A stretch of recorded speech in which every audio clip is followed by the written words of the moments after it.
So this is going to be our last video in our first series on how to write music for video games and film. I hope you enjoyed the series. And since this is our last theme in the series, we're going to finish with a bang. We're going to use all of the techniques that we've talked about to this point, and also orchestrate today's theme with a full orchestra. Take a listen to today's theme.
So let's take a look at the techniques that we use today. But before we do so, let me remind you that all of our members will receive a PDF with the piano arrangement of the theme. Also, now you can get our book, How to Compose Music for Video Games and Film. That includes detailed descriptions of the techniques that we use to write all of the themes with the piano scores and the orchestral scores for each theme. The book also links to all of the video tutorials here on YouTube. And we'll be making videos showing you how we created the MIDI orchestrations for the themes. So the book will be great supplementary material to watch those videos with. So as you probably heard, our last theme is a bit more involved, but ironically, it's all based on a simple 3-note motif. In fact, the most important skill that we can learn as composers is the ability to develop motives endlessly. And to do that, we need to learn as many techniques as possible, like the ones we've been talking about throughout the entire series. The first thing that I like to do is to put my motive in some kind of context. So what are these 3 notes, A, B flat, and G? They could be playing so many different roles. Let's start by thinking of A as an approach tone to B flat over a G minor chord.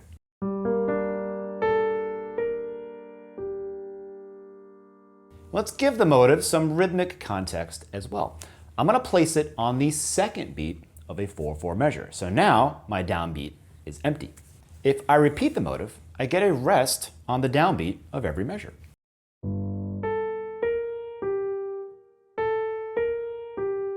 And this is great because we're already playing with the listener's expectations. When you listen to the music without the score, you don't know where the beat is, but we know. And this perception of the motive is essential to develop it even further. The listener might be hearing A, B, G, rest, A, B, G, rest. But us as the composer know it's rest, A, B, G, rest, A, B, G. See how different those two versions feel against the grid? Where we place our motives inside the grid is a big deal. And as I'll show you later, we'll be playing with the grid a lot by constantly changing the meter from 4/4 to 3/4 to 2/4 to 5/4 to play tricks on the listener. And if I want to give the motive a dark context, I can place it in the low register and play it with all the bass instruments in unison, like we did in our theme. In our last video, we showed you how to hide the bar line by playing with hemiolas and to avoid starting or ending phrases on downbeats. But in today's theme, we're going to avoid the predictability of our phrases by modifying the meter instead of the starting and ending points of our lines. Stravinsky greatly favored this approach. In his pieces, you can see the meter constantly changing. Let's take a listen to the theme with a metronome. I want you to follow the downbeats and how this will change the way that you perceive the phrases. Players also benefit greatly when the composer uses this approach, since the strength of downbeats drives the phrases more naturally. And by the way, conducting the piece with your hand really reveals how the phrases are landing inside the grid.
Also, today we're not going to go sequentially from the beginning of the piece.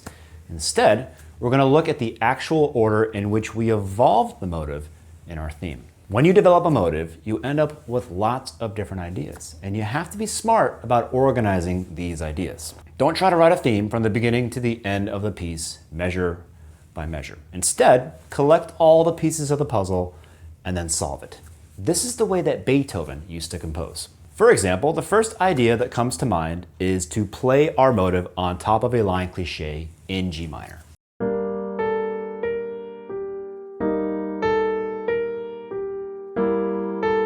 Remember, a line cliché is when we move one of the notes in a chord stepwise up or down to transform that chord. And in minor chords, moving the fifth up or down always works.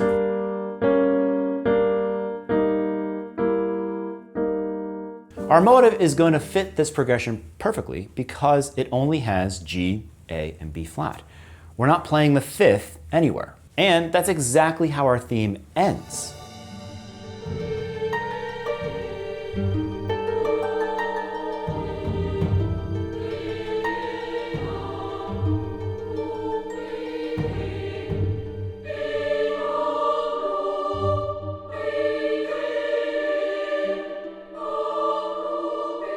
See, our first idea is going to be the end of our song, and it's going to end quietly. And this gives me a great idea for the beginning of the song. Since I want the theme to start with a darker mood, I can use the notes from the line cliché that are the most dissonant or outside of our G minor chord, D flat and E flat. And I'm not going to resolve them. And instead of keeping a steady 4/4 grid, let's insert a 2/4 measure here. This is going to give us two phrases, but the second phrase is going to be displaced in the grid. And also, let's displace the last note in the last motive to make it sound like a pickup that pushes the E flat forward.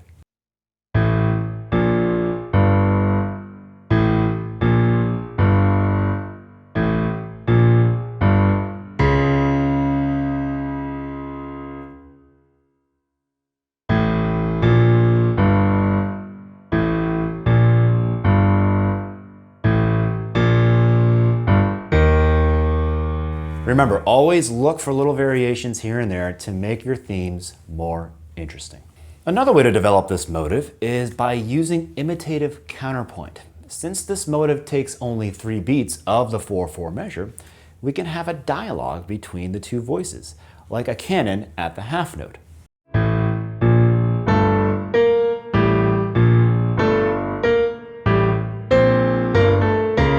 What's interesting about this counterpoint is that now the two voices together is implying more of a G octatonic scale, or whole half scale.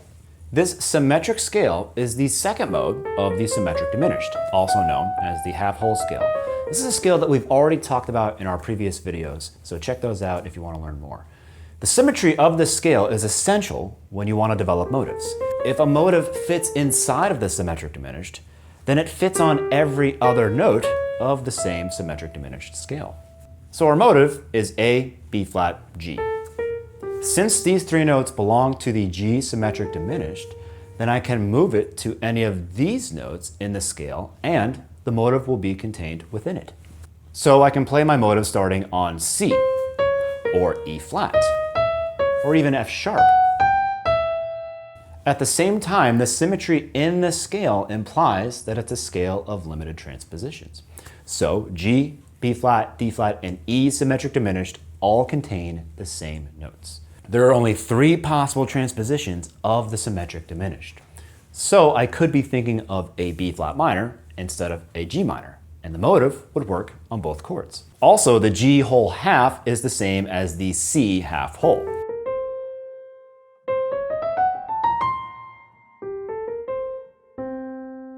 So I could use this counterpoint section to modulate to the key of F minor. Remember, the C half whole contains a C7 inside. And that's exactly what we did in our theme here.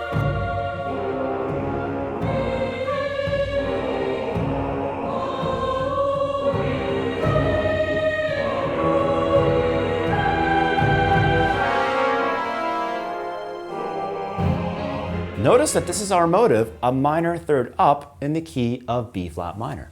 But as I showed you before, we could also see it as a C symmetric diminished, which will take us right into the key of F minor. And this little transition is just a cadence, 5/7 to 1 in the key of F minor, where we restart our theme in this new key.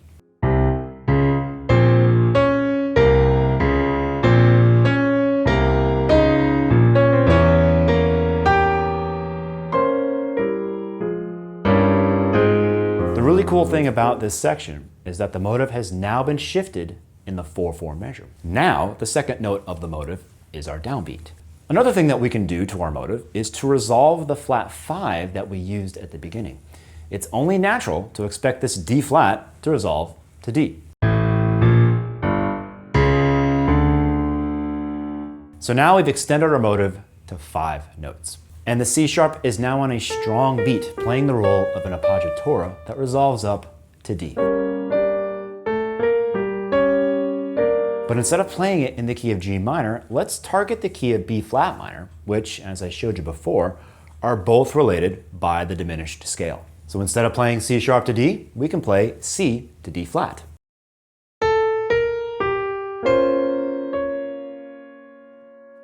See, we kept the same shape, but we're playing a simple trick by thinking of the B flat minor instead of the G minor. And now the C is an appoggiatura that resolves to the 3rd D flat. Another way of developing the motive is to use a stretto, which is an imitation that occurs earlier than expected. So instead of quarter notes, we can play eighth notes like we did on the next measure. But now that we've added those last 2 notes in our motive, and given the fact that they land on a strong downbeat, you can hear how these 2 notes have taken over the power of the motive. This new version is a pickup that ends with an ascending 2-note motive.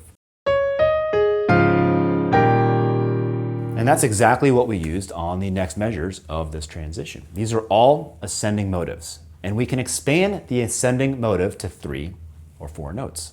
Also, notice how we're playing with the different time signatures to break the motives in different groups.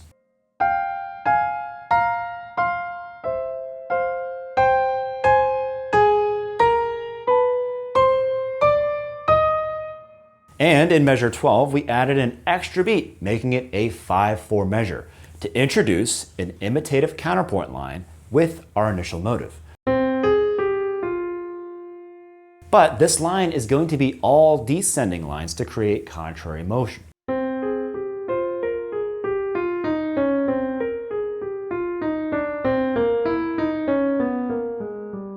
The whole purpose of this transition is to get here, where the new 2-note ascending motive is going to take over until we get to our complete 5-note motive here. But this time the pickup is an 8th note triplet.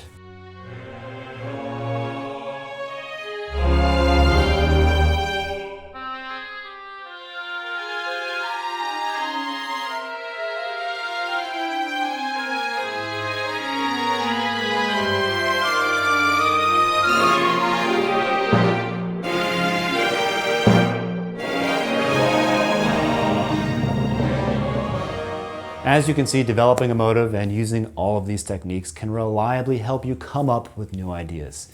If you understand these concepts and you use them to develop your motives, you can never go wrong. But make sure to listen to the new evolutions of your motives. Let them speak to you. Don't impose attributes to them that aren't there.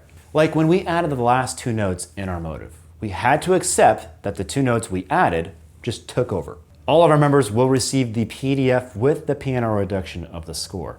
But if you're interested in the full scores for all of the themes and all the techniques that we used, don't forget to check out our How to Compose Music for Video Games and Film book. So take a listen to the theme one more time. Pay attention to all the techniques that we've talked about in this video. Thanks again for watching, and I'll see you next time.